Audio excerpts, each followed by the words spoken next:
آپ کے اور ہمارے آقا صلی اللہ علیہ وسلم کا مبارک فرمان ہے، ذکر الانبیاء من العبادتی، کہ نبیوں کا ذکر یہ عبادت ہے۔ کہہ دیجئے سبحان اللہ۔ نبیوں کا ذکر کیا ہے؟ یہ عبادت ہے۔ حضور نے فرمایا وَذِكْرُ الصَّالِحِينَ کفارہ، اور اللہ کے نیک بندوں کا ذکر یہ گناہوں کا کفارہ ہے۔ تو اللہ کے نبیوں کا ذکر کریں، اور یہ ذکر کرنے کی جو فضیلت، جو ثواب، جو عبادت کا ذکر کر رہے ہیں وہ خود سید الانبیاء ہیں، تمام نبیوں کے سردار۔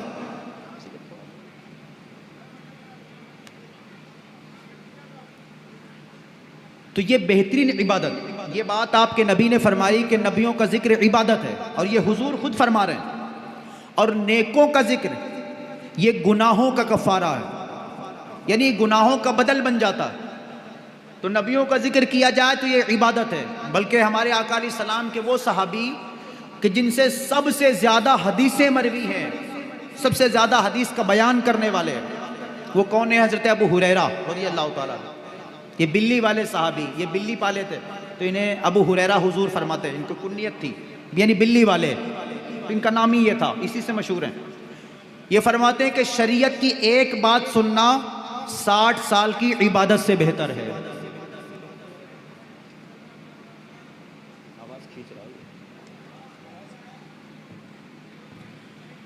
تو شریعت کی ایک بات سننا 60 سال کی عبادت سے بہتر ہے۔ تو الحمدللہ اس وقت ہم آپ جو یہاں پر جمع ہو کر کے یہ اللہ اس کے رسول کا ذکر سن رہے ہیں، یہ ایک ایک لمحہ ہمارا عبادت میں گزر رہا ہے، اور ہمارے گناہوں کا کفارہ بھی ادا ہو رہا ہے، یعنی ہمارے گناہ بھی معاف ہو رہے ہیں اور ہمیں عبادت کا اجر و ثواب بھی مل رہا ہے۔ تو یہ اللہ کا احسان ہے کہ ہمیں یہ سعادت اور شرف ملا ہے۔ تو اب پھر میں ان سے التجا کرتا ہوں کہ جو یہ سوچتے ہیں کہ یار یہ اس میں ثواب نہیں ہوگا، تسبیح پڑھنے میں زیادہ ثواب ہوگا، تو مشورتاً عرض ہے کہ تسبیح میں بے شک ثواب ہے، لیکن جو اس کا ثواب ہے وہ تسبیح پڑھنے کا ثواب نہیں ہوگا، کیونکہ یہاں علم ہے۔ ایک مسئلہ سیکھا تو 60 سال کی عبادت کا ثواب ہے۔ جہالت یہ اندھیرا ہے، علم نور ہے۔ حضور نے فرمایا العلم نور، العلم نور، یعنی علم نور ہے۔ تو علم یہ روشنی ہے جو بندے کو جہالتوں کے اندھیروں سے نکال کر اللہ کی معرفت، اس کے حبیب کا پیار، اس کے حبیب کے مقام و مرتبے کو سمجھنے کی صلاحیتیں عطا کرتا، فکر آخرت کا جذبہ پا لیتا ہے، اور اس کا ذہن واقعی وہی ہو جاتا ہے جو اسلام و شریعت تقاضا کرتے ہیں۔ تو علم کے بغیر یہ ممکن نہیں۔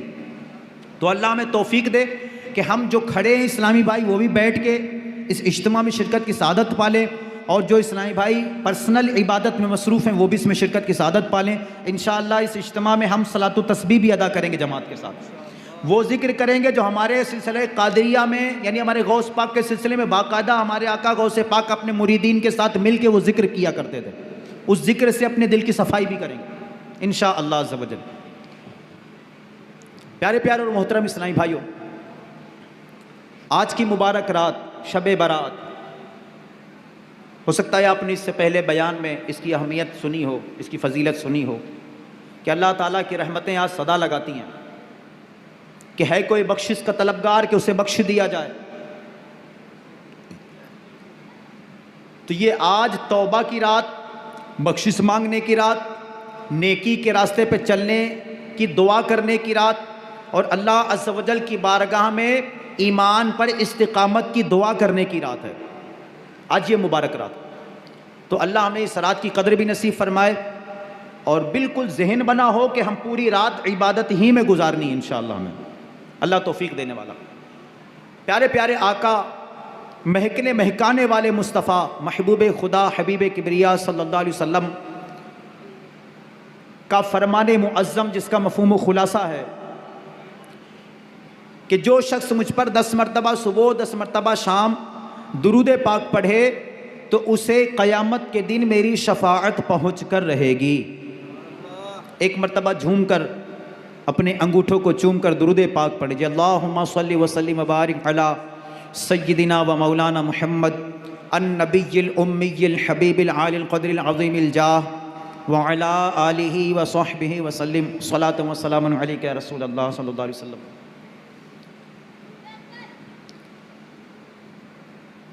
میرے آقا امیر اہل سنت، میری آن، میری شان، میری پہچان، حضرت علامہ مولانا ابو بلال محمد الیاس عطار قادری رضوی ضیائی دامت برکاتہم العالیہ اپنے رسالے گناہوں کا علاج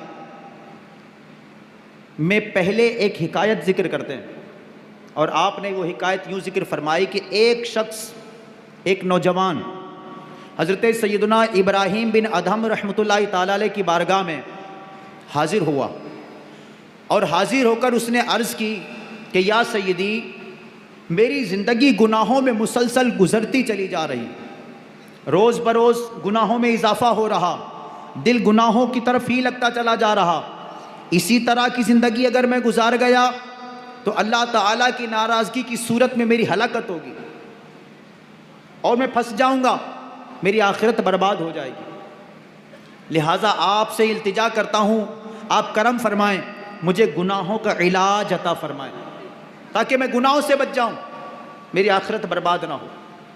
کیسے خوش نصیب لوگ تھے کہ ان اللہ والوں کے درباروں میں اپنے گناہوں کا علاج لینے کے لیے جایا کرتے تھے۔ آج تو ہم صرف دنیا مانگنے جاتے ہیں، اگر غریب نواز کی بارگاہ میں حاضری ہے تو کاروبار اچھا ہو جائے، پڑھائیاں اچھی کر لیں، نوکری اچھی لگ جائے، شادی اچھی جگہ ہو جائے، فلاں ہو جائے، یہ ہو جائے، وہ ہو جائے، یہی ساری دعائیں یہ بھی کرنی چاہیے، ان سے مانگنا چاہیے، ان کے وسیلے سے مانگنا چاہیے، لیکن یہ بھی مانگنے والے مانگتے رہے اولیاء کرام کی بارگاہ میں جا کے، تو یہ بھی ہمیں کرنا چاہیے۔ تو وہ عرض کرتا حضور مجھے علاج عطا فرمائے، میری زندگی گناہوں میں گزر رہی۔ تو حضرت سیدنا ابراہیم بن ادھم رحمۃ اللہ تعالیٰ علیہ نے اس کی بات غور سے سننے کے بعد آپ نے 6 نصیحت بھری پیاری پیاری باتیں ارشاد فرمائی، اور آپ نے فرمایا کہ اے نوجوان، جب تیرا گناہ کرنے کا ارادہ ہو اور جب تجھے لگے کہ بس اب مجھے گناہ کرنا ہے تو تو گناہ کر، لیکن اللہ تعالیٰ کا رزق کھانا چھوڑ دے۔ اب یہ ذہن بنا کے واقعہ سنیے گا کہ گویا ہم بھی حضرت ابراہیم بن ادھم رحمۃ اللہ تعالی کی بارگاہ میں حاضر ہیں، اور ہم بھی نیک بننے کے ارادے سے، گناہوں سے بچنے کے ارادے سے ان سے عرض کر رہے ہیں، اور حضور ہمیں نصیحتیں فرما رہے ہیں، یہ نصیحتیں ہمیں کی جا رہی ہیں۔ تو حضرت ابراہیم بن ادھم رحمۃ اللہ تعالی علیہ نے فرمایا کہ اے شخص، جب تیرا گناہ کا ارادہ ہو تو تو گناہ کر، لیکن جب تو گناہ کرنے لگے، جب تجھے گناہ کرنا ہو تو اللہ تعالیٰ کا رزق کھانا چھوڑ دے۔ وہ نوجوان کہتا حضور یہ کیسے ہو سکتا ہے کہ میں اللہ کا رزق نہ کھاؤں تو کس کا کھاؤں؟ ساری مخلوق اسی کا رزق کھاتی ہے۔ اللہ پاک پارہ 12 کی پہلی آیت مبارکہ کے اندر فرماتا ہے وَمَا مِن دَابَّةٍ فِي الْأَرْضِ إِلَّا عَلَى اللَّهِ رِزْقُهَا، اور زمین پر ایسا کوئی نہیں کہ جس کے رزق کا ذمہ اللہ کے ذمہ کرم پر نہ ہو۔ سورہ جمعہ کے آخر میں فرمایا وَاللَّهُ خَيْرُ الرَّازِقِينَ، اور اللہ ہی بہتر رزق دینے والا ہے۔ تو روزی کا کفیل، روزی کا دینے والا، سب کو رزق کھلانے والا، جو جیسا رزق کھانے والا، جو جس رزق پہ زندگی جس کی گزرنی ہے اس کو وہی روزی دیتا ہے۔ ماں کے پیٹ میں جس روزی کی حاجت ہے، بچے کو وہ ماں کے پیٹ میں روزی پہنچائی جا رہی، پیڑوں کے اندر رہنے والے کیڑے مکوڑوں کی جو روزی ہے ان کو بھی وہی روزی پہنچانے والا، جو سمندروں کے اندر ہیں، جو زمینوں کے اندر ہیں، کوئی کہیں بھی ہو، سب کی غذا اللہ تعالیٰ ہی کے ذمہ کرم پر ہے، اسی کا سب کھاتے ہیں۔ تو آقا یہ آپ کیسی بات فرما رہے، حضور یہ کیسی نصیحت فرما رہے کہ اس کا رزق نہ کھاؤں تو کس کا کھاؤں؟ پھر آپ فرماتے ہیں کہ نوجوان دیکھ، تو اللہ تعالیٰ کا رزق کھاتا ہے تو کیا کوئی جس کا کھاتا ہے اس کی نافرمانی کرتا ہے، اس سے مقابلہ کرنے کی کوشش کرتا ہے؟ تو اس نوجوان کے دل پر اس نصیحت کا اثر پڑا۔ پھر آپ نے دوسری نصیحت فرمائی اور آپ نے ارشاد فرمایا کہ اے نوجوان سن، جب تیرا گناہ کا ارادہ ہو اور لگے کہ مجھے بس اب گناہ کرنا ہے، گناہ مجھ سے رک نہیں سکتا، مجھے گناہ ہی کرنا ہے، تو اتنا تو کر کہ جب تو گناہ کرنے لگے تو اللہ تعالیٰ کی زمین سے اپنے آپ کو باہر نکال لے، کیونکہ جو جس کی زمین پہ رہے، جس کی جگہ پہ رہے، جس کے مکان میں رہے، وہ اس کی نافرمانی نہیں کرتا۔ قرآن سورہ رحمان ارشاد ہوا، اللہ فرماتا ہے یا معشر الجن والانس ان استطعتم ان تنفذوا من اقطار السماوات والارض فانفذوا لا تنفذون الا بسلطان۔ کہ اے انسان کے گروہ اور اے جنات کے گروہ، ان استطاعتم، اگر تم استطاعت رکھتے ہو کس بات کی؟ ان تنفذوا، کہ نکل جاؤ کہاں سے؟ زمین و آسمان کے دائروں سے. تو فنفذوا تو نکل جاؤ، لا تنفذون نہیں نکل سکتے الا بسلطان، جدھر جاؤ گے اسی کی سلطنت پاؤ گے. تو پتہ چلا کہ زمین و آسمان کے دائروں سے کوئی نکل نہیں سکتا. اپنے آپ کو یہ آسمان کے شامیانے کے نیچے سے اور زمین جو بچھائی گئی اس زمین کے بچھونے سے کوئی نکال نہیں سکتا. آپ نے فرمایا کہ اے نوجوان، جب تیرا گناہ کا ارادہ ہو جائے تو اپنے تو گناہ تو کر، لیکن اللہ کی زمین سے اپنے آپ کو باہر نکال لے. وہ نوجوان کہتا ہے کہ حضور ممکن کیسے ہے کہ کوئی اللہ کی زمین سے نکل جائے؟ یہ چھیوں سمتیں اللہ تعالیٰ ہی کی ہیں، زمین اللہ تعالیٰ ہی کی ہے، آسمان کا شامیانہ اللہ ہی نے تان رکھا ہے، اللہ کی زمین سے نکلنا ممکن نہیں. تو یہ کیسے ہو سکتا ہے؟ آپ کیسی نصیحت فرما رہے ہیں؟ آپ فرماتے ہیں کہ جب تیرا یہ نظریہ ہے اور تیرا یہ عقیدہ ہے کہ زمین اللہ کی ہے اور میں گناہ کرتے وقت اس کی زمین سے نکل نہیں سکتا، تو آخر تو اس کی زمین پہ رہ کے اسی کی نافرمانیاں کیوں کرتا ہے؟ کیا کوئی ایسا بھی کرتا ہے کہ جو جس کی زمین پہ رہے اس کی نافرمانی کرے؟ ایسا تو نہیں کرتا. لیکن پھر آپ نے جب نصیحت فرمائی تو اس کے دل پر کچھ اثر ہوا. آپ ہی نہ دیکھیں کوئی پہلی بار یہ چیز نہیں ہے، یہ کچھ حفاظت کے پیش نظر یہ چیز کی گئی ہے. آپ فرماتے ہیں پھر آپ نے تیسری نصیحت فرمائی، تیسری نصیحت فرمائی اور ارشاد فرمایا کہ اے نوجوان، جب تیرا گناہ کا ارادہ ہو، میں آپ کو یہ بات عرض کر رہا ہوں کہ آپ یوں سمجھے کہ حضرت ابراہیم بن ادہم رحمۃ اللہ تعالیٰ علیہ گویا آپ کو یہ باتیں ارشاد فرما رہے. اللہ کا ایک ولی آپ کو مخاطب ہو کر آپ کی اصلاح کے لیے آپ کو نصیحت بھرے پیارے پیارے مہکتے مدنی پھولوں کا گلدستہ عطا کر رہا ایک اللہ کا نیک بندہ. آپ فرماتے ہیں کہ اے نوجوان، جب تیرا گناہ کا ارادہ ہو، تیرا نفس بالکل تیار ہو جائے کہ بس مجھے اب گناہ کرنا ہے، اللہ کی نافرمانی کرنی ہے، تو اللہ کی نافرمانی کر، لیکن اپنے آپ کو اتنا چھپا لے کہ جب تو گناہ کر رہا ہو تو تجھے تیرا پروردگار نہ دیکھے. اب وہ نوجوان کہتا کہ حضور یہ کیسے ممکن ہے؟ وہ مجھے نہ دیکھے، یہ ہو ہی نہیں سکتا.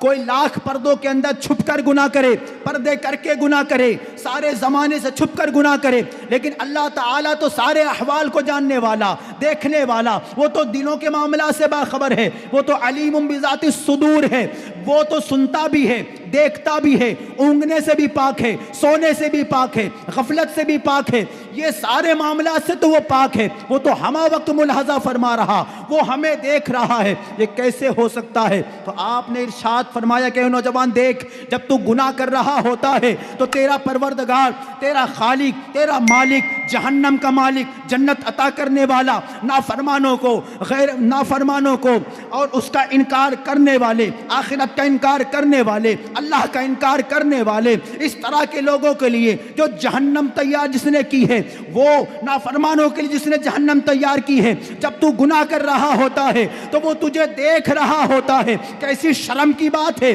کہ تیرا مالک، تیرا خالق، جس کی تو عبادت کرتا، جس کو تو رب مانتا ہے، وہ تجھے دیکھ رہا ہوتا ہے اور تو اسی کی نافرمانی کر رہا ہوتا ہے.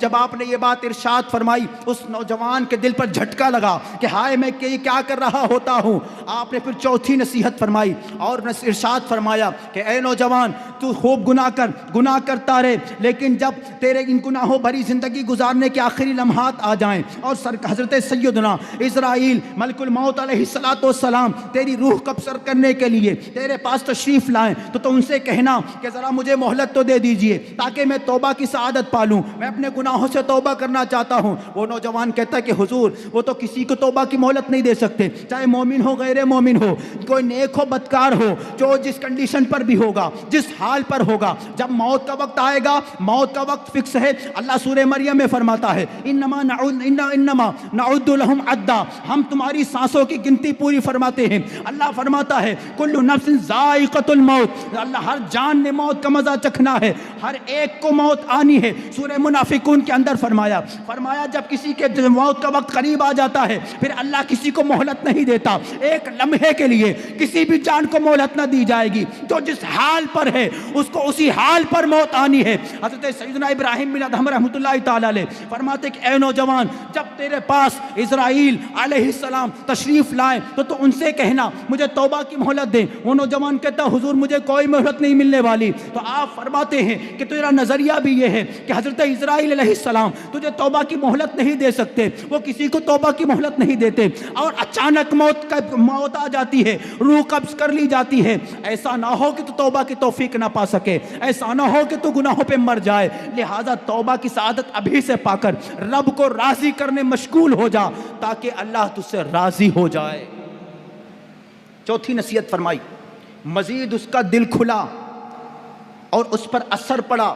پھر آپ نے پانچویں نصیحت فرمائی اور فرمایا کہ اے نوجوان، تو جس طرح کی زندگی گزار، تو مالک ہے، تو چاہے جیسے زندگی گزار، جیسے آج بھی ہے میرا جسم میری مرضی، میں پردہ کروں نہ کروں، میں حیا سے رہوں نہ رہوں، میں جس طرح چاہوں میں رہوں گا، بندہ اللہ کا ضرور ہوں لیکن مالک میں خود ہوں، میں اللہ کا بندہ زبان کال سے گویا کہہ رہے ہو ٹھیک ہے میں بندہ ہوں لیکن مرضی میری چلے گی، مرضی کسی کی نہیں چلے گی۔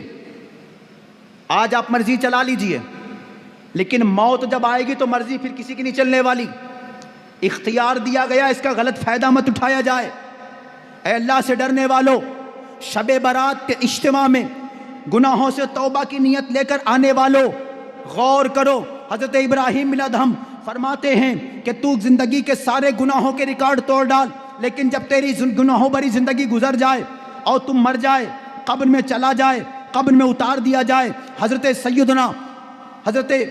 حضرات منکر نکیر قبر میں تشریف لائیں، تجھ سے سوالات کے لیے جب تجھ سے سوالات شروع کریں، من ربک ما دینک ہوا کنت تقول فی حق ھذا الرجل، جب تجھ سے ایمان کے حوالے سے، تیرے اعمال کے حوالے سے سوال کرنے کے لیے تشریف لے آئیں تو ان کے کہہ دینا کہ جاؤ ہم تمہارے سوالات کے جوابات نہیں دیتے، اور انہیں اپنی قبر سے ہٹا دینا۔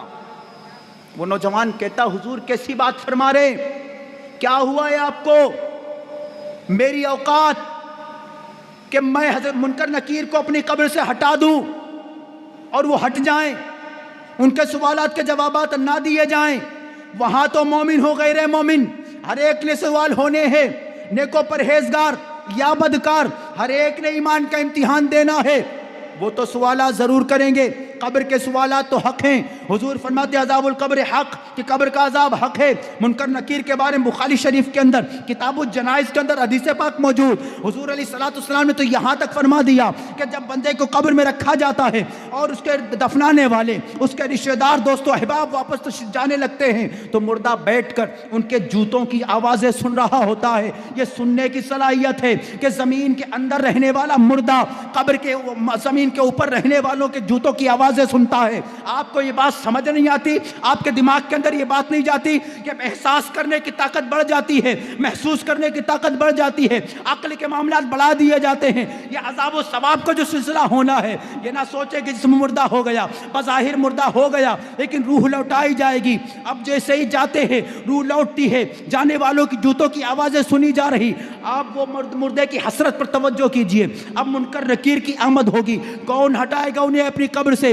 کون نجات پائے گا قبر کے سوالات سے؟ کون چھٹکارا پائے گا یہ منکر نکیر کی آمد سے؟ کوئی چھٹکارا نہیں پا سکتا۔ حضرت ابراہیم بن ادہم رحمۃ اللہ تعالی علیہ ارشاد فرماتے ہٹا دینا، وہ کہتا نہیں ممکن ہے، ان کے سوالات کے جوابات تو دیے ہی جائیں گے، اس کے بغیر چارہ نہیں، اس کے بغیر گزارا نہیں، وہاں تو جوابات ضرور دینے ہیں۔ حضرت ابراہیم بن ادہم فرماتے نوجوان دیکھ تو صحیح، تو قبر سے منکر نکیر کو ہٹا نہیں سکتا، تیرے تجھ سے سوالات کیے جائیں تو سوالات سے اپنے کو بچا نہیں سکتا، جوابات دینے ہی ہوں گے، یہ کیسے ممکن ہے؟ تو ابھی سے اس قبر کی تیاری کر، منکر نکیر کی آمد سے پہلے ان کے سوالات کی تیاری شروع کر دے۔ حضرت سیدنا ابراہیم بن ادہم کے اس مدنی پھول پر مزید کچھ اس کے دل پر اثر پڑا۔ آپ نے چھٹی اور آخری نصیحت فرمائی اور ارشاد فرمایا کہ اے نوجوان، تو گناہ کر، جتنے جی میں آئے گناہ کر، جس قدر چاہے گناہ کر، لیکن کل قیامت کے دن رب جب جلال فرمائے، حساب و کتاب لیا جائے، اعمال نامے کھولے جائیں، وَإِذَا الصُّحُفُ نُشِرَتْ،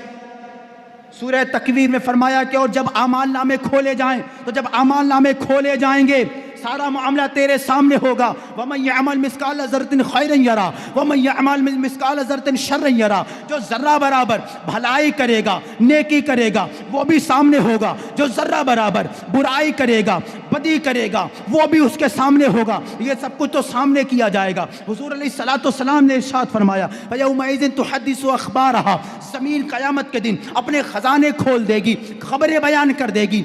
اخبارها، یہ خبریں بیان کرے گی. حضور نے صحابہ کے مجمع میں ارشاد فرمایا تھا، صحابہ جانتے ہو کون سی خبریں ہوں گی؟ ہمارے آقا علیہ السلام نے عرض کی، ہمارے آقا سے عرض کی گئی، اللہ و رسول بہتر جانتے ہیں. حضور نے فرمایا یہ زمین کے جس حصے پر آج تم برائی کر رہے، زمین کے جس حصے پر آج تم گناہ کر رہے، وہ زمین کا حصہ کل تمہارے بارے میں گواہی دے رہا ہوگا. تو پیارے اور محترم اسلامی بھائیوں، اللہ کی بارگاہ میں حاضر کیا جائے گا. حضرت ابراہیم بن ادم فرماتے ہیں قیامت کے دن جب رب جلال فرمائے تیرا حساب لیا جائے اور تیرے بدعمالیوں کی وجہ سے، نافرمانیوں کی وجہ سے، تیرے گناہوں کی وجہ سے جب تجھے فرشتے جہنم کا حکم سنا دیں اور تجھے جہنم کی طرف لے کے گھسیٹ کے جا رہے ہوں، تو ان سے اپنے کو چھلا کے ان سے کہہ دینا کہ جاؤ، ہم جہنم میں نہیں جاتے، جہنم نہیں جاتے.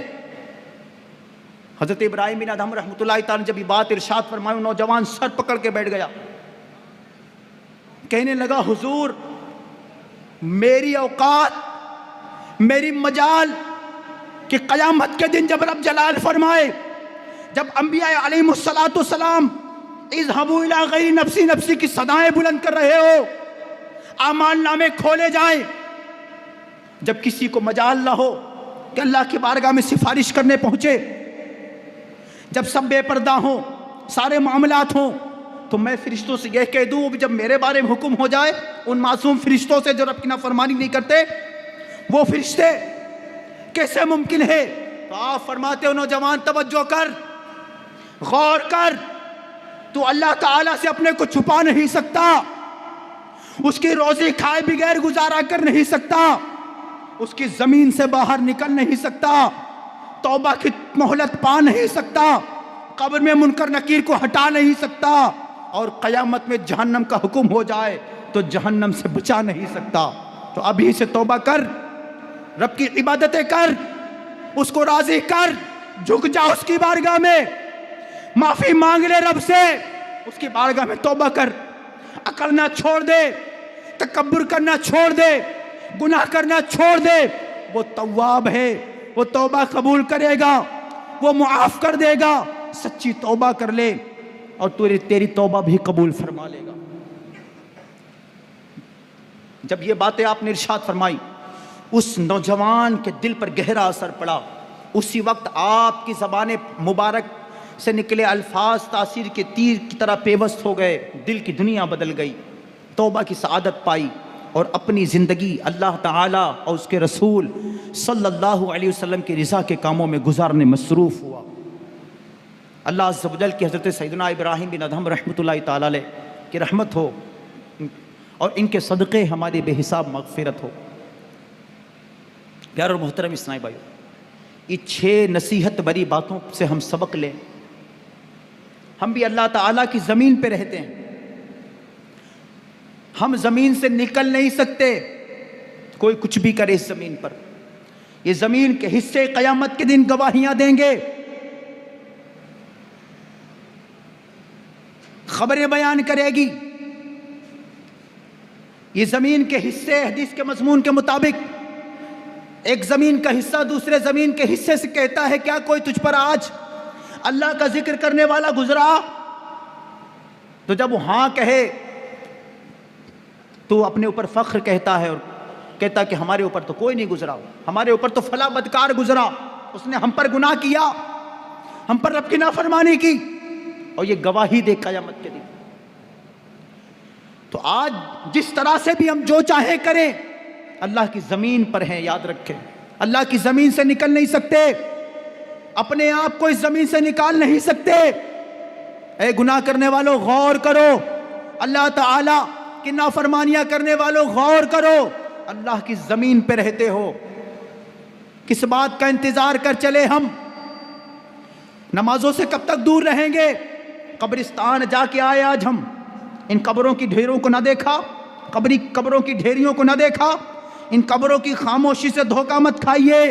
یہ عالم برزخ کے معاملات ہیں، یہ پردے کے معاملات ہیں، جنات اور انسان سے چھپانے کے معاملات ہیں، چھپا کے ہمارا امتحان مقصود ہے۔ اللہ سورہ ملک میں فرماتا ہے الذی خلق الموت والحیات لیبلوکم ایکم احسن عملا، اور وہ جس نے زندگی اور موت پیدا کی، کیوں پیدا کی؟ تاکہ تمہاری جانچ ہو جائے کہ تم میں کس کا عمل اچھا ہے۔ تو خاموش قبروں سے دھوکہ نہ کھانا، نمازوں سے دور رہنے والوں، آج تم قبروں کی زیارت کر کے آئے۔ ہمارے آقا علیہ الصلوۃ والسلام نے پہلے قبروں کی زیارت سے روکا تھا، لیکن پھر سرکار نے ترغیب ارشاد فرمائی کہ قبروں کی زیارت کو جایا کرو، اس لیے جایا کرو کیونکہ ان کو دیکھ کر عبرت حاصل ہوتی ہے، عبرت حاصل ہوتی ہے۔ تو خاموش قبروں سے دھوکہ نہ کھائیں۔ ان قبروں کے اندر اگر کوئی، ہمارے آقا نے فرمایا نا، حدیث پاک سنیں، سرکار نے فرمایا انما القبر روضۃ من ریاض الجنہ، قبر یا تو جنت کے باغوں میں سے ایک باغ ہے، او حفرۃ من نار، یا جہنم کے گڑھے میں سے گڑھا ہے۔ قبر جنت کا باغ بھی ہے، قبر جہنم کا گڑھا بھی ہے۔ یہ قبر یکساں نظر آنے والی، ان کو اندر سے یکساں نہ سمجھیے، اور یہ بھی نہ سوچ کر شیطان وسوسہ ڈالے کہ ہمیں قبر میں کچھ نظر نہیں آ رہا۔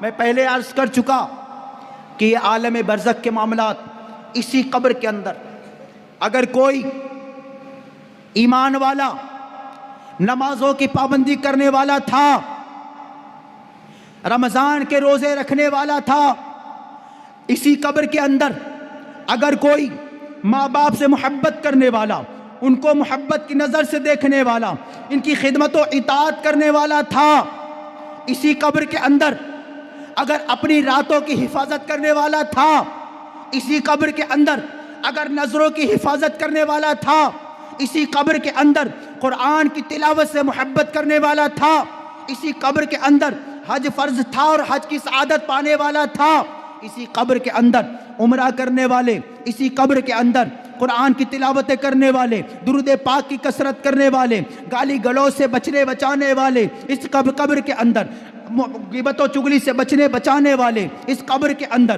نظروں کی حفاظت کرنے والے، اس قبر کے اندر اگر ماں باپ کی فرما برداری کرنے والے، اپنے بچوں کو دین و شریعت سکھانے والے، اس قبر کے اندر بیویوں کے حقوق کی ادائیگی کرنے والے، اگر اس قبر کے اندر جناب راتوں کی حفاظت کرنے والے، اگر اس قبر کے اندر عاجزی کرنے والا تھا، اس قبر کے اندر اگر نظروں کو جھکا کر چلنے والا تھا، اس قبر کے اندر اگر سنتوں پہ چلنے والا تھا، داڑھی چہرے پہ سجانے والا تھا، امامہ شریف کا سنت کے مطابق تاج سجانے والا تھا، سنت کے مطابق لباس پہننے والا تھا، اس قبر کے اندر گلی گلی گھوم کر نیکی کی دعوت دینے والا تھا، گانوں کے بجائے نعتوں کا شوقین تھا، اور برائی سننے کے بجائے بیانات سننے کا شوقین تھا، علماء اہل سنت کی صحبت میں رہنے والا تھا، نیکی کے دعوت کے ماحول میں رہنے والا تھا، اس قبر کے اندر اگر کوئی ایسا بندہ تھا تو پھر یہ قبر اس کے لیے کشادہ ہو جاتی ہے۔ جنت کے باغ کھلے ہوتے ہیں، رحمتوں کے پھول کھلے ہوتے ہیں، ان کا کفن جنتی کفن سے تبدیل کیا جا چکا ہوتا ہے، اور ان سے کہا جاتا ہے سو جیسے دلہن سوتی، ان سے کہا جاتا ہے جیسے دلہن سوتی۔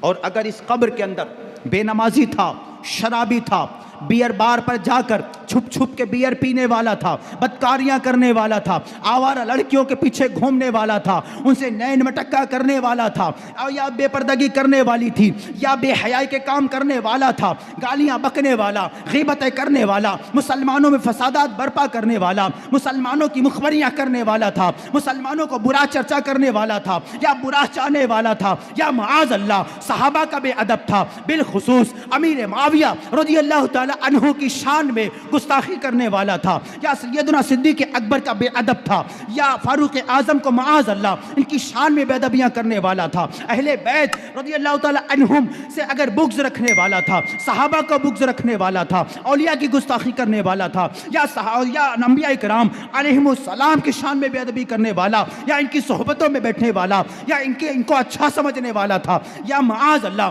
گالی گلوچ کرنے والا، ماں باپ کو ستانے والا، ماں باپ کو گھورنے والا، ان پہ ہاتھ چلانے والا، بیویوں کی محبت میں پھنس کر، بے شک بیویوں سے محبت کی جائے، ان کے حقوق کی ادائیگی کی جائے، لیکن بیویوں کی وجہ سے ماں باپ کو درکنار کر کے ان کو آنسو رلانے والا تھا، ان کو ستانے والا تھا، یا مسجد کی بے حرمتی کرنے والا، علماء کی توہین کرنے والا، مذہبی لوگوں کا مذاق بنانے والا، داڑھی کا مذاق اڑانے والا، اس طرح کا برائی کرنے والا، راتوں کو گندی فلمیں یا گندی ویب سائٹ کو سرچ کرنے یا اس طرح کی ویڈیوز کو شیئر کرنے والا تھا، اگر اس طرح کا بندہ تھا، چھپ چھپ کے گناہ کرنے والا تھا، تو اس کی قبر جہنم کا گڑھا بنی ہوتی ہے۔ اس کی قبر سے خاموشی سے دھوکہ مت کھائیں، اس کی قبر یہ جہنم کا گڑھا بن چکی ہے، سانپ و بچھو لپٹے ہیں، عذاب پر عذاب ہو رہا ہے، قبر نے ایسا دبایا ہے کہ پسلیاں ٹوٹ پھوٹ کر ایک دم پیوست ہو چکی ہیں۔ ہمارے آقا صلی اللہ علیہ وسلم نے جب یہ بات ارشاد فرمائی نا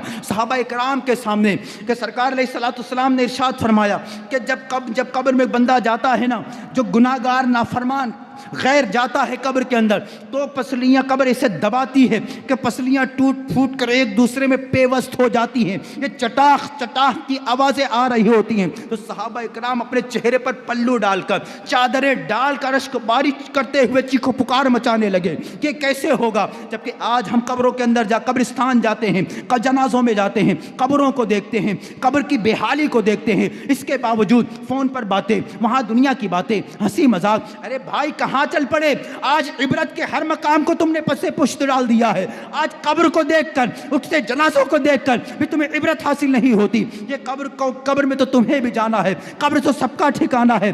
یاد رکھ ہر آن آخر موت ہے، بنتو انجان آخر موت ہے، بارہا علمی تجھے سمجھا چکے، مان یا مت مان آخر موت ہے۔ حسن ظاہر پر اگر تو جائے گا عالم فانی سے دھوکہ کھائے گا، رہنا غافل یاد رکھ پچھتائے گا، ایک دن مرنا ہے آخر موت ہے، کر لے جو کرنا ہے آخر موت ہے۔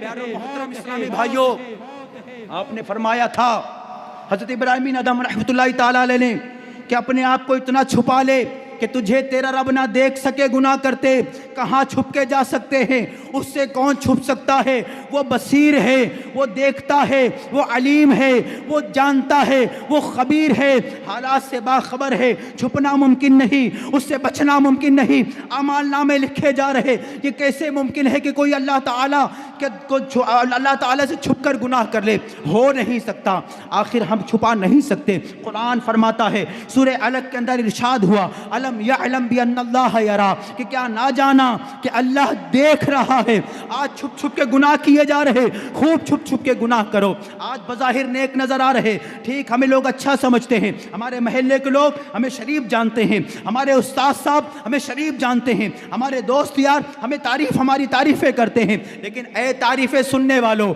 اور اپنے کانوں سے اپنی تعریفیں سن کر خوش ہونے والوں اور چھپ چھپ کے گناہ کرنے والوں، تم کیا سمجھتے ہو کہ تمہارے ان حالات سے کوئی باخبر نہیں؟ کوئی ہے جو تمہارے معاملات کو جانتا ہے؟ حدیث پاک کا مفہوم ہے، حضور علیہ السلام کا فرمان ہے، سرکار نے فرمایا قیامت کا دن ہوگا اور ایسا شخص ہوگا جسے جنت کی طرف فرشتے لے کے چلیں گے، جنت کی طرف۔ جب جنت کی طرف لے کے چلیں گے، یہاں تک کہ جنت کے دروازے پر آ جائے گا، جنت کی خوشبوئیں آنے لگیں گی، جنت کی نعمتیں دیکھ لے گا، جنت کی نعمتوں کو ملاحظہ کرنے کے بعد اللہ کی طرف سے حکم ہوگا فوراً اس کو جہنم کی طرف لے جایا جائے۔ اب اس کو جہنم کی طرف لے کے جایا جائے گا۔ اب وہ عرض کرے گا مولا یہ کیا ہوا؟ اگر مجھے جہنم ہی بھیجنا تھا مالک تو تو نے جنت کی نعمتیں کیوں دکھائیں؟ جنت کی خوشبوئیں مجھ تک کیوں پہنچائی؟ مجھے ڈائریکٹ جہنم بھیج دیتا تو زیادہ آسان ہوتا۔ اب تو نے یہ بہاریں دکھا کر جہنم کا حکم سنایا۔ اللہ تعالیٰ فرمائے گا میرا ارادہ تمہارے ساتھ یہی تھا، لیکن تم لوگوں کے سامنے حدیث کا خلاصہ عرض کر رہا کہ تم لوگوں کے سامنے تو نیکیاں کرتے، نیک نظر آتے، نیک بن کے رہتے، لیکن جب تم تنہائی میں ہوتے تھے تم مجھ سے مقابلہ کرتے تھے، میری نافرمانیاں کر کر تم مجھ سے مقابلہ کرتے تھے، لہٰذا آج تمہارا وہی ٹھکانہ، آج تمہاری جہنم میں مہمانی کی جائے گی، آج تمہیں جہنم کا پیپ پلایا جائے گا، آج تمہیں جہنم کے نچلے طبقے میں داخل کیا جائے گا۔ تم مجھ سے مقابلہ کرتے تھے، لوگوں کے سامنے اچھے بن کے آتے تھے۔ تو پیارو محترم اسلامی بھائیو، اے پردے پر کر کے گناہ کرنے والوں، کنڈیاں لگا کر گناہ کرنے والوں، چھپ چھپ کے گناہ کرنے والوں، پردہ ہل جائے تو فوراً اسکرین تبدیل کر دی جاتی ہے کہ کوئی دیکھ نہ لے۔ آج دوسرے مقامات پہ جا کے چھپ کے گناہ کرتے، تم کیا سوچتے ہو ہم بڑے عقل مند ہیں، ہم بڑے ہوشیار ہیں، ہمارے ان معاملات سے کوئی باخبر نہیں، ہمیں کوئی دیکھنے والا نہیں، کوئی جاننے والا نہیں۔ اے نوجوان سن لے، اے عمر رسیدہ آپ بھی سنیں، یہ کیسے ہو سکتا ہے کہ تمہیں کوئی دیکھنے والا نہیں؟ ضرور دیکھ رہا ہے، اور وہ تمہیں تمہارا پالنہار جو جہنم کا مالک ہے، جو جنت کا مالک ہے، جس نے نافرمانوں کے لیے جہنم تیار کر رکھی ہے۔ یاد رکھو جو تم کر رہے وہ رب تعالیٰ سب جانتا ہے۔ وما ربک نسیا، اللہ وما کان ربک نسیا، اللہ فرماتا ہے کہ تمہارا رب بھولتا نہیں ہے، وہ جو تم کر رہے بھول نہیں رہے، لیکن اس کے باوجود بھی سنو قیامت کا دن ہوگا۔ اللہ تعالیٰ سورہ یاسین کے اندر ارشاد فرماتا الیوم نختم علی افواہہم وتکلمنا ایدیہم وتشہد ارجلہم بما کانوا یکسبون، قیامت کے دن اللہ فرماتا کہ تمہارے منہوں پر مہر کر دیں گے۔ آج تم چرب زبانی کر رہے، آج تم نیکوں کو روک دے رہے، چلو ٹھیک ہے آج ہمیں کوئی داڑھی رکھنے کی ضرورت نہیں، جب بوڑھے ہوں گے تو دیکھا جائے گا۔ آپ نماز پڑھیں، ہم اپنے معاملات کو ہم دیکھ لیں گے۔ ارے بھائی کیا دیکھ لو گے؟ قیامت کے دن جب مہر لگا دی جائے گی تو کیا دیکھو گے؟ تمہارے اعضاء بولیں گے قرآن پڑھ رہا ہوں آپ کے سامنے، جس قرآن کے بارے میں قرآن نے خود کہا ہوا ذالک الکتاب لا ریب فیہ، یہ وہ بلند رتبہ کتاب ہے جس میں شک کی گنجائش نہیں۔ اللہ فرماتا ہے قیامت کے دن آج میں تمہارے منہوں پر مہر کر دوں گا، اور تکلم ایدیہم، یہ تمہارے ہاتھ کلام کریں گے، وتشہد ارجلہم بما کانوا یکسبون، اور تمہارے پیر تمہارے کیے کی گواہی دیں گے، ان سے تم نے کیا کمائیاں کی ہیں۔ آج یہ تمہاری زبانیں بند ہیں، آنکھ بول رہی، زبان بول رہی، جسم کے اعضاء بول رہے میں نے یہ کیا تھا۔ غور کرو آج اپنے ہاتھوں سے کون کون سے گناہ کرنے لگے ہو۔ آج ویڈیو شیئر کیے جا رہے، غلط ویب سائٹ سرچ کی جا رہی، آج موبائل سے گندے کام کیے جا رہے، آج ہاتھوں سے ظلم کیے جا رہے، آج گناہ کے آلات لیے جا رہے۔ اے شرابے پینے والو، یہ ہاتھ میں شرابے لے کے تم سوچتے ہو آج میں بڑا اچھا کام کر رہا، مجھے تو بڑا سرور مل رہا، لیکن جو جہنم کی شراب کیسے پیو گے؟ تمہارے ہاتھ تمہارے کیے کی گواہی دے رہے۔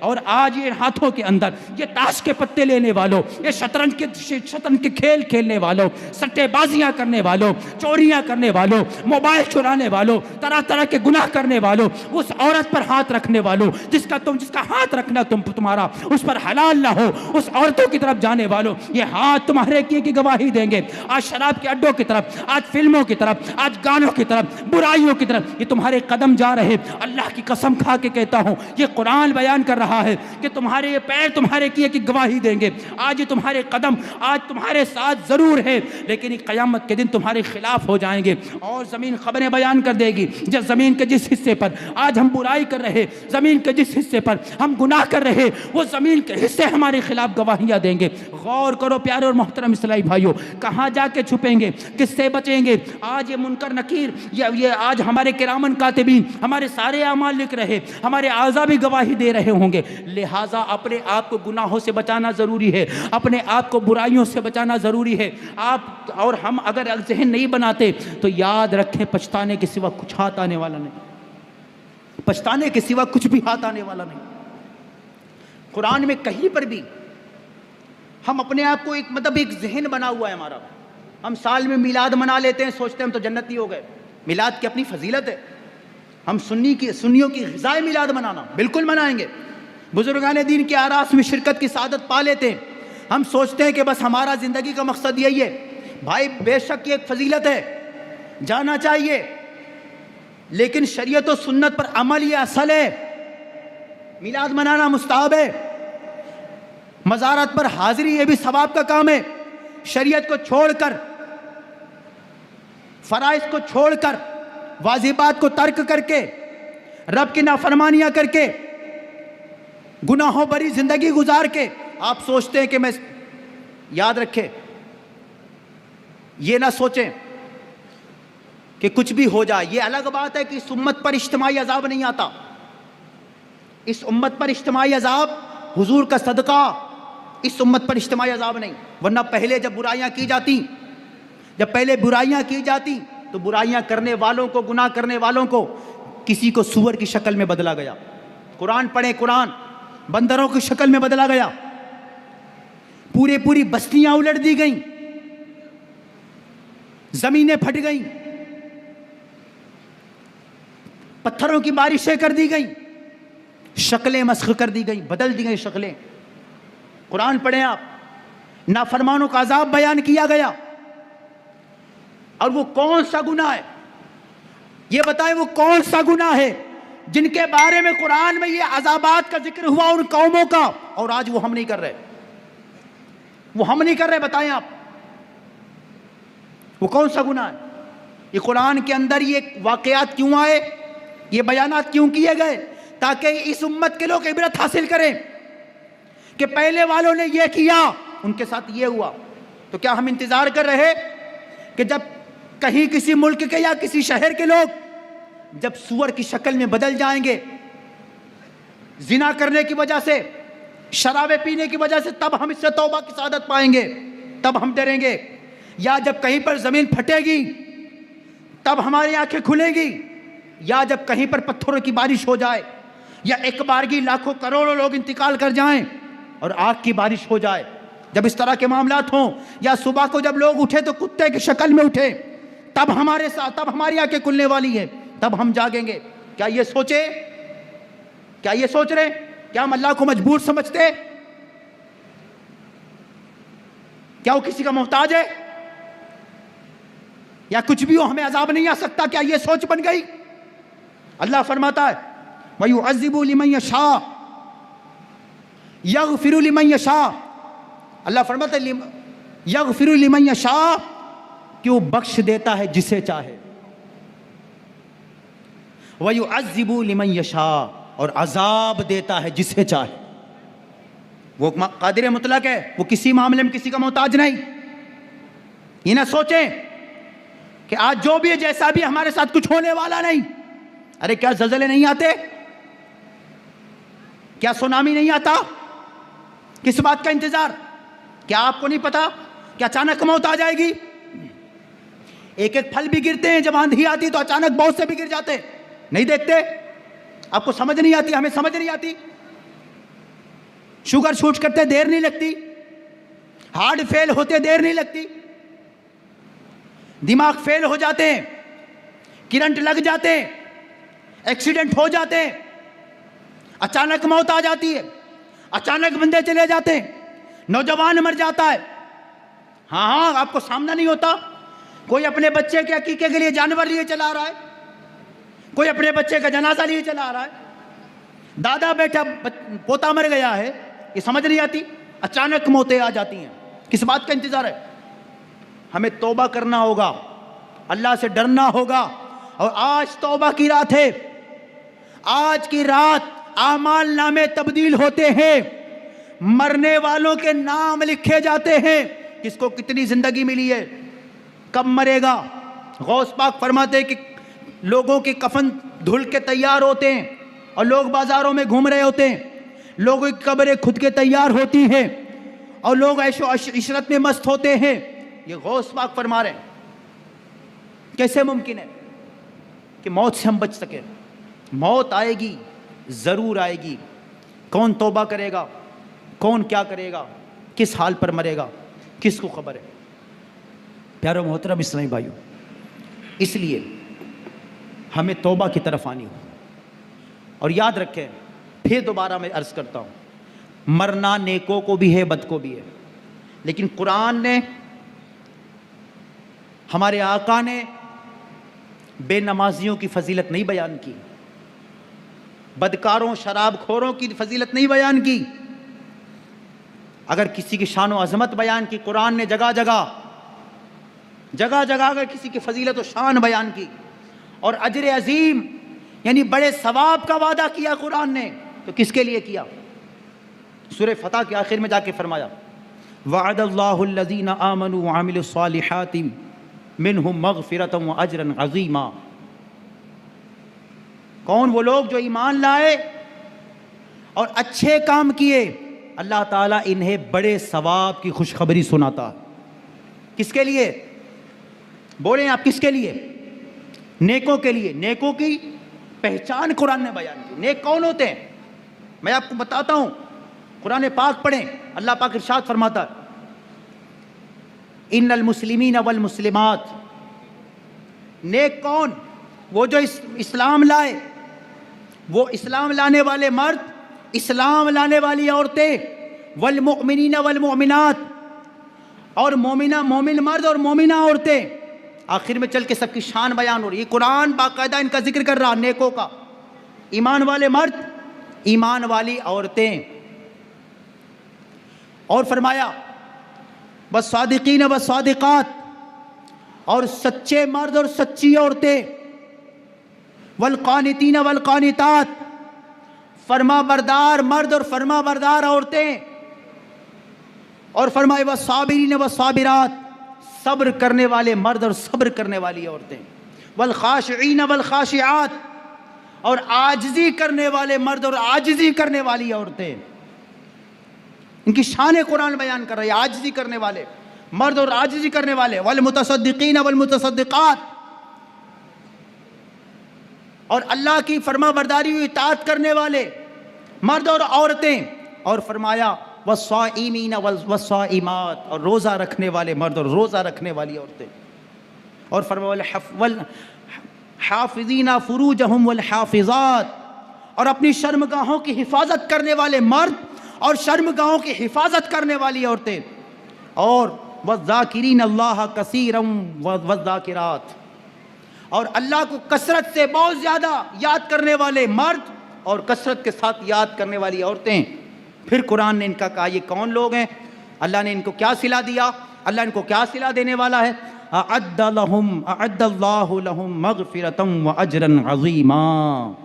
یہ ہیں وہ جو اسلام لائے، مومن مرد مومن عورتیں، صدقات دینے والے، سچ بولنے والے، اطاعت کرنے والے، فرما برداری کرنے والے، روزہ رکھنے والے، اللہ کی فرما برداری کرنے والے، عاجزی کرنے والے، روزہ دار، اپنی شرمگاہوں کی حفاظت کرنے والے. اللہ نے ان 10 طرح کے لوگوں سے بڑے ثواب اور مغفرت کی بشارت عام فرما دی ہے.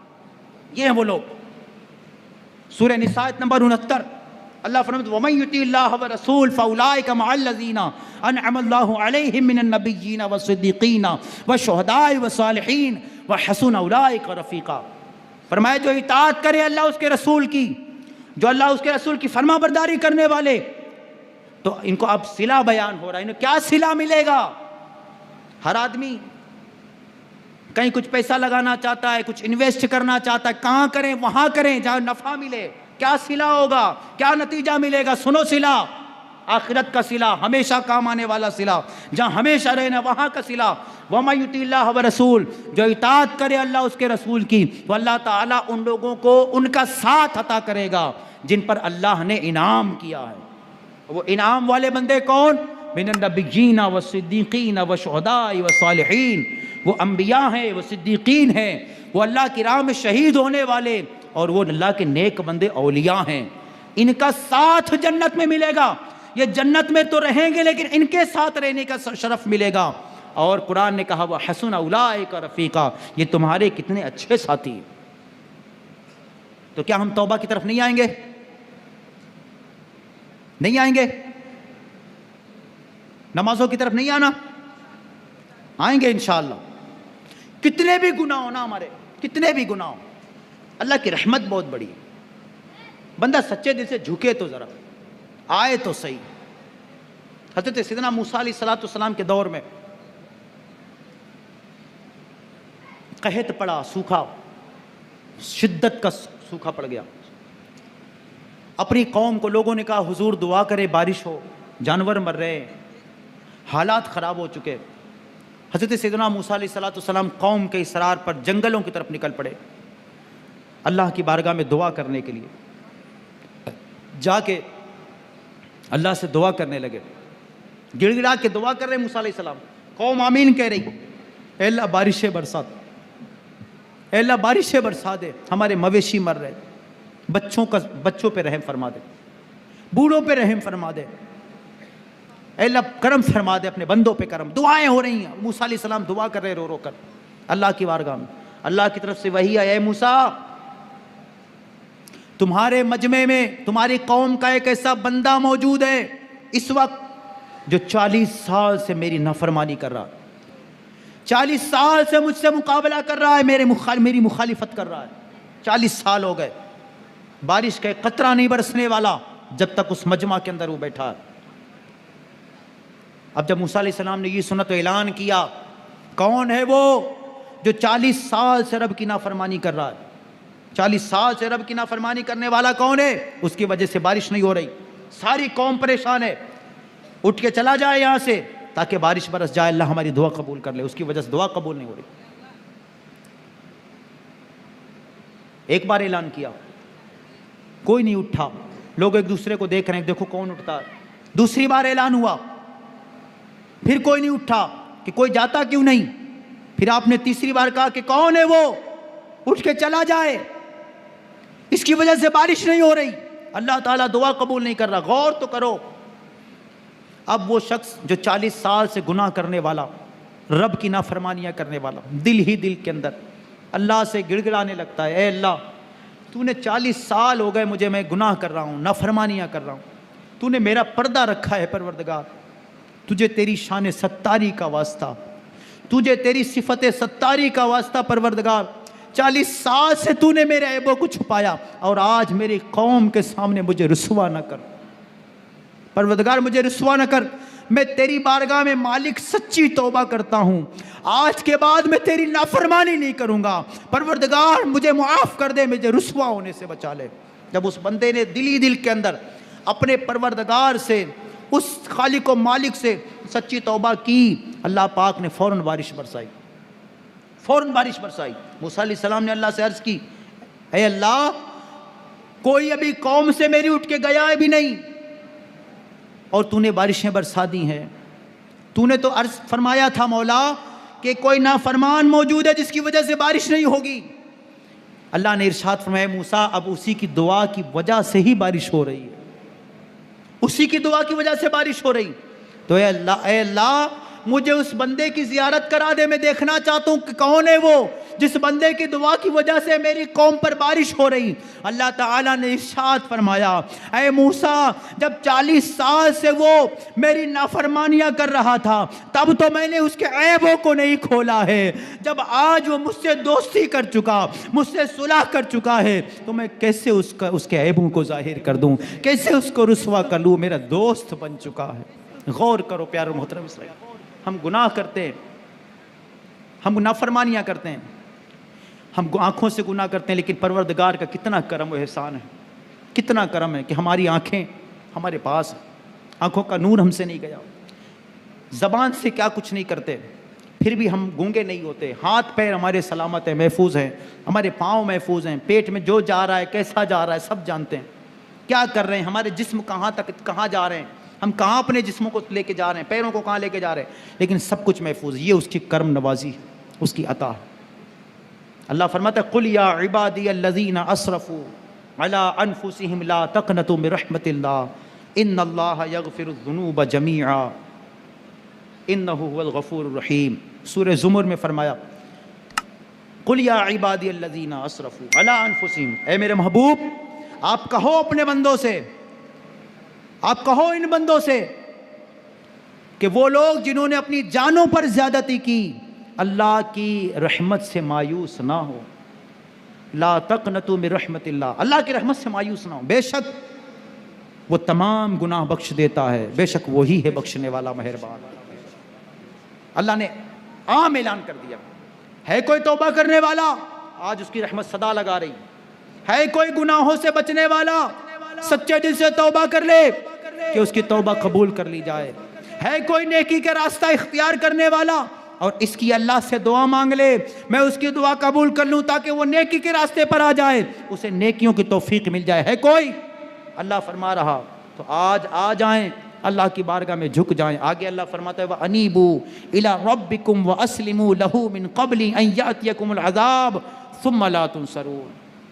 فرمایا اور اس کی بارگاہ میں جھک جاؤ, اکڑتے نہ رہو. اللہ نے رحمت کا بیان کر دیا, کیسے بھی گناہ ہے اللہ معاف فرما دے گا. مایوس نہ ہو اللہ کی رحمت سے, پوری زندگی گناہ کیے, سچی توبہ کرو, اللہ توبہ قبول کر لے گا اور تمہاری توبہ قبول کر کے تمہارے گناہوں کو معاف فرما دے گا. بس شرط یہ, پھر اگر نہیں مانے گا, اکڑتا رہے گا, پھر اللہ نے فرمایا دیکھو جھک جاؤ, سمجھ جاؤ. وَأَنِيبُوا إِلَىٰ رَبِّكُمْ وَأَسْلِمُوا لَهُ مِن قَبْلِ أَن يَأْتِيَكُمُ الْعَذَابُ. رجوع لاؤ اللہ کی بارگاہ میں قبل اس کے پہلے کہ تم میں سے کسی پر اچانک عذاب آ جائے. ثُمَّ لَا تُنصَرُونَ, پھر تمہاری مدد نہ ہو.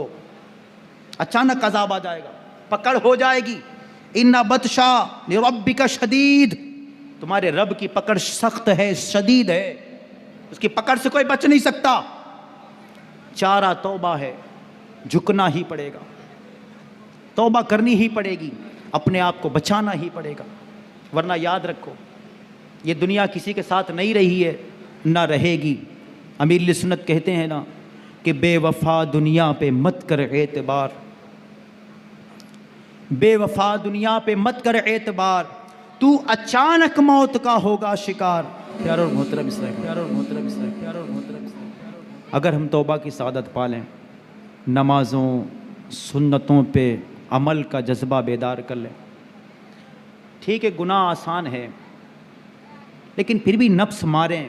مختصر سی زندگی, تھوڑی سی زندگی اگر ہم گزار لیتے ہیں, یقین مانیں اللہ تعالیٰ نے وہ انعامات ہمیں رکھے. یہاں تک کہ قرآن نے موت کے وقت بھی ہمیں وہ خوبصورت انعام کا بیان کیا. آپ کے رب نے ایمان والوں سے خطاب ہوا اور ارشاد فرمایا ان الذین قالوا, وہ لوگ جو کہتے ہیں کہ ربنا اللہ, کہ ہمارا رب اللہ ہے, ثم استقاموا, پھر اس پہ ڈٹے رہے, رب پر ڈٹے رہے, کفریات سے بچا کے رکھا اپنے آپ کو.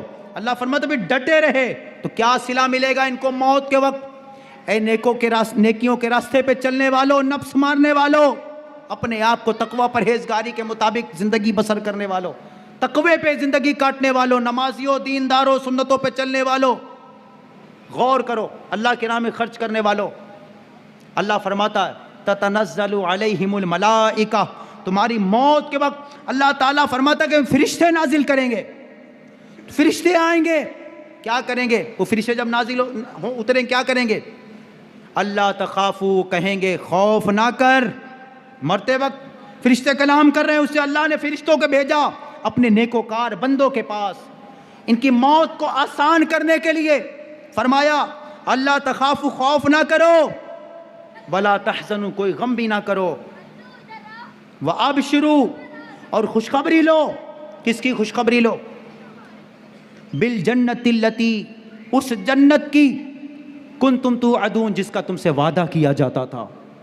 یا ایتھا النفس المطمئنہ, موت کے وقت کہا جاتا ہے, فرشتے کہتے ہیں, قرآن کہتا ہے اے مطمئن جان, اے نفس مطمئنہ, جس کا نفس اس کو نیکیوں کی ترغیب دیتا رہا, جس کا نفس اس کو برائیوں کے خلاف لے جاتا رہا, تقوی کی طرف لے جاتا رہا, جس کا نفس گناہوں سے بچانے میں اس کی مدد کرتا رہا, اس اطمینان والی جان, اس نفس مطمئنہ سے قرآن خطاب کر رہا. یا ایتھا النفس المطمئنہ, اے نفس مطمئنہ, ارجعی الی ربک راضیۃ مرضیہ, لوٹ آ اپنے رب کی طرف راضی راضی, وہ تجھ سے راضی, تو اس سے راضی.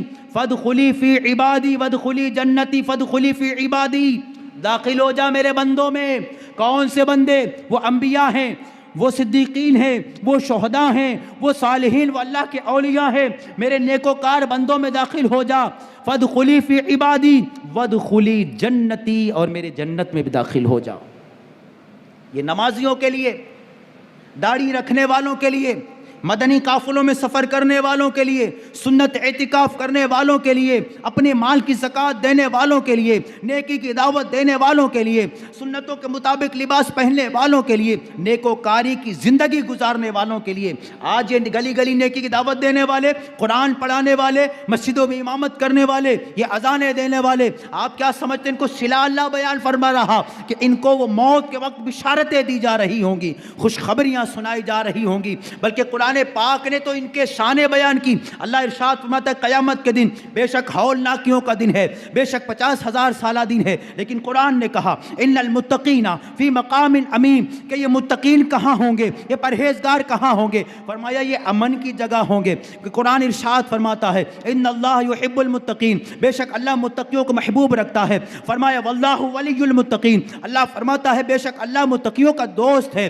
فرمایا وَاعْلَمُوا أَنَّ اللَّهَ مَعَ الْمُتَّقِينَ، بے شک جان لو اے لوگوں بے شک اللہ متقیوں کے ساتھ ہے۔ اللہ تعالیٰ ارشاد فرماتا ہے ان المتقین فی مقام امین، ان المتقین فی مقام، ان المتقین فی ظلال وعیون، ان المتقین فی جنات وعیون، ان المتقین و جنات و نعیم، ان المتقین فی جنات و نہر۔ اللہ فرماتا ہے کہ متقین کہاں ہوں گے؟ یہ جنت میں ہوں گے، نعمتوں میں ہوں گے، یہ چشموں میں ہوں گے، یہ سایوں میں ہوں گے۔ بلکہ ارشاد ہوا، ارشاد فرمایا والعاقبۃ للمتقین، عاقبت اور آخرت تو صرف متقیوں ہی کے لیے ہے۔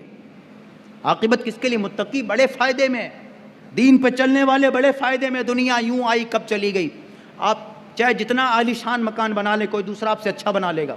آپ چاہے جتنے مالدار بن جائیں، کوئی آپ سے بھی زیادہ مالدار ہوگا۔ آپ چاہے جتنے شہرت والے بن جائیں، کوئی آپ سے بھی زیادہ شہرت والا ہوگا۔ آپ نوٹ لٹانے کی کوشش کریں گے، جب تک لٹاتے رہیں گے لوگ آپ کے منہ پہ تعریفیں کرتے رہیں گے، لیکن جہاں آپ نے لٹانا بند کیا لوگ آپ کی پیٹھ پیچھے برائیاں کرنے لگیں گے۔ زمانہ یہ آپ چاہے جتنا اچھا کھلا دیں، کھا لینے کے بعد لوگ کہتے ہیں اچھا سب تو ٹھیک تھا لیکن فلاں چیز کمی رہ گئی تھی۔ لوگ پیٹھ پیچھے برائیاں کرتے ہیں، لوگ برائیاں ہی ذکر کر رہے ہوتے ہیں، کوئی بھی کسی کے پیچھے۔ لیکن جو اللہ تعالیٰ کی راہ میں سفر کرے، جو اللہ تعالیٰ کے راستے پہ چلنے کی کوشش کرے، پرہیزگاری کی زندگی گزارے، تو اس کی محبت اللہ تعالیٰ بندوں کے دلوں میں ڈال دیتا۔ اور اس کی تعریفیں، اس کی شان، اس کی عظمت اللہ بیان فرمائے، قرآن بیان فرمائے، مصطفیٰ بیان فرمائے، اللہ کے نیک بندے بیان فرمائے۔ دنیا کے اندر بھی جو نیک خصلت، نیک طبیعت لوگ ہوتے ہیں، یہ ان کی تعریفیں کرتے ہیں، بلکہ گناہ گاروں کے دلوں میں بھی اللہ تعالیٰ ان کا احترام ڈال دیتا۔ تو آج نیت کرنا انشاءاللہ کہ آج کے بعد ہماری کوئی نماز قضا نہیں ہوگی انشاءاللہ۔ ہاتھوں کو اٹھائیں، سچی نیت کیجیے گا۔ آپ کو مصطفیٰ دیکھ رہے ہیں، گنبد خضرا میں آرام فرمانے والے آقا، ہمارے آقا یہاں بھی تشریف لا سکتے ہیں، کوئی بڑی بات نہیں۔ نماز قضا نہیں کرنی انشاءاللہ۔ بالخصوص اپنے آپ کو سوشل میڈیا کے غلط استعمال سے بچائیں، موبائل کے غلط استعمال سے بچائیں۔ میرے نگران شورا تو فرماتے ہیں نا، مولانا عمران اتاری صاحب ارشاد فرماتے ہیں کہ یہ موبائل ہے، یہ موبائل یہ اصل میں سانپ ہے، اور جو سپیرا نہ ہو اس کو سانپ رکھنا نقصان ہے۔ آپ کو اس کو قید کرنا نہیں آتا، اس کو مانوس کرنا نہیں آتا، یعنی یوں سمجھ لیں اپنی زبان میں اس کو ڈیل نہیں کر پاتے، آپ اس کو سیٹ نہیں کر پاتے آپ، تو آپ کو یہ سانپ ڈس لے گا، آپ مر سکتے ہیں۔ اور یہ مرنا وہ مرنا نہیں، موبائل یہ ایمان بھی برباد کر سکتا ہے، یہ موبائل آپ کو بد اخلاق بنا سکتا ہے، آپ کی آنکھوں کا نور چھین سکتا ہے، جو محبت و پیار والا نور ہے، جو عشق رسول والی روشنی آنکھوں میں، یہ سب برباد ہو سکتا ہے۔ اس لیے سوشل میڈیا کے غلط استعمال، موبائل کے غلط استعمال سے بھی آپ کو آج توبہ کرنی ہے انشاءاللہ۔ بولیں انشاءاللہ۔ رمضان کے پورے روزے رکھنے ہیں، اپنے مالوں کی پوری زکوٰۃ دینی ہے، ماں باپ کی اطاعت و خدمت کریں گے انشاءاللہ، نیکی کی دعوت دیں گے، گناہوں سے بھرپور بچنے کی کوشش کریں گے۔ اس کے لیے دعوت اسلامی کا ماحول الحمدللہ بڑا خوبصورت مدنی ماحول، اس ماحول کے اندر نیکیاں کرنا آسان ہے، گناہوں سے بچنا بھی آسان ہے۔ ہم اس ماحول میں انشاءاللہ اپنے آپ کو گناہوں سے بچا لے جائیں گے، مدنی ماحول سے وابستہ رہیں۔ اور آپ کو ایک ساتھ التجا اور گزارش اور کروں گا، ابھی آپ نے دعوت اسلامی یہ ڈاکومنٹری دیکھی، آپ نے دعوت اسلامی انڈیا کی، یہ صرف اپنے ملک کی تھی، دعوت اسلامی انٹرنیشنل تحریک و تنظیم ہے، پوری دنیا کے اندر ہی خدمات اپنی انجام دے رہی ہے۔ تو دعوت اسلامی کو انشاءاللہ عز و جل آپ کو سپورٹ کرنا ہے، مدنی سپورٹ کرنا ہے، ہمارے جامعات کا سپورٹ کرنا ہے، ہمارے مدارس کا سپورٹ کرنا ہے، ہمارے دیگر جو بہت سارے کام ہیں ان کا سپورٹ کرنا ہے۔ یہ اربوں خربوں کا خرچ اپنی انڈیا کے اندر جو کیا جاتا ہے، آپ ابھی ترکی میں دیکھیں، سب سے پہلے دعوت اسلامی پہنچی، کروڑوں اربوں روپے کا خرچ کیا، یہ دعوت اسلامی نے کیا۔ انڈیا کے اندر کورونا کے وقت میں آپ کو یہ باتیں نہیں بتائی جاتی، جب اماموں کے پاس پیسے نہیں تھے، الحمدللہ مجھ فقیر نے بھی اور ہمارے بہت سارے مبلغین نے ان اماموں کو چپ چاپ جا کے 10-10 ہزار روپے دیے جہاں کوئی پہنچ نہیں سکتا تھا، ہماری دعوت اسلامی نے دیے۔ غریبوں کو ہم لوگوں نے خود باقاعدہ جا کے، جب لوگ ڈنڈے کھا رہے تھے کورونا پیریڈ کے اندر، ہم لوگ چپ چاپ جا کے راتوں کے اندر جا کے لوگوں کو کیش پیسہ دینے جاتے تھے۔ ہماری تحریک کام کرتی ہے، ہماری تحریک سماجی کام بھی کر رہے، ہماری تحریک پیڑ لگائے، ہماری تحریک وہ جنازے نہیں لاتی۔ کووڈ کے اندر جب اپنے بھائی کا کوئی جنازہ چھونے کو تیار نہیں تھا، تب دعوت اسلامی والوں نے الحمدللہ عز و جل جنازے نہیں لائے، پڑھائے اور دفنائے ہیں۔ ہماری یہاں کی گورنمنٹ نے، ہمارے انڈیا کے جو مختلف صوبہ جو ہیں ہمارے اسٹیٹس کی گورنمنٹ نے ہمیں باقاعدہ اس پر تحریرات دی ہیں، ہمیں گورنمنٹ نے اس پر مطلب وہاں کے پرشاسن نے پیسہ پیش کیا، لیکن ہم نے نہیں لیا، اس لیے کہ ہم مسلمانوں کی خدمت ثواب کی نیت سے کرتے ہیں۔ یہ دعوت اسلامی آپ کی ہے، میت نہلا رہی ہے، غسل کرا رہی ہے، سکھا رہی ہے، ہر چیز بتا رہی ہے آپ کو، یہ دعوت اسلامی کام کر رہی ہے۔ آپ نے بہت کچھ دیکھا بھی ابھی، تو آپ کا سپورٹ بھی چاہیے، ہمیں مالی سپورٹ چاہیے۔ آپ اپنے فطرہ، اپنی زکوٰۃ اور دیگر صدقات یہ دعوت اسلامی کو دیجیے گا انشاءاللہ عز و جل۔ اور دوسروں کو بھی اسٹال بھی ہمارا لگا، جو ابھی بھی زکوٰۃ ادا کرنا چاہے تو ہمارا مدنی احتیاط کا اسٹال لگا ہوا ہے، بینر لگا ہوا ہے، آپ وہاں رسید لے سکتے ہیں۔ رسید ہماری آن لائن ہوتی ہے، دعوت اسلامی کے نام پر اعلان سماعت فرما لیجئے، دعوت اسلامی بغیر رسید کے چندہ نہیں لیتی، ایک بات، اور دعوت اسلامی کی کوئی پیپر والی رسید نہیں، کوئی پرنٹ والی رسید نہیں ہے، ساری رسید دعوت اسلامی پوری دنیا کے اندر آن لائن ہوتی ہے۔ یہ آپ اچھی طرح سے ذہن میں بٹھا لیجئے۔ اللہ تعالی ہمیں عمل کی توفیق عطا فرمائے۔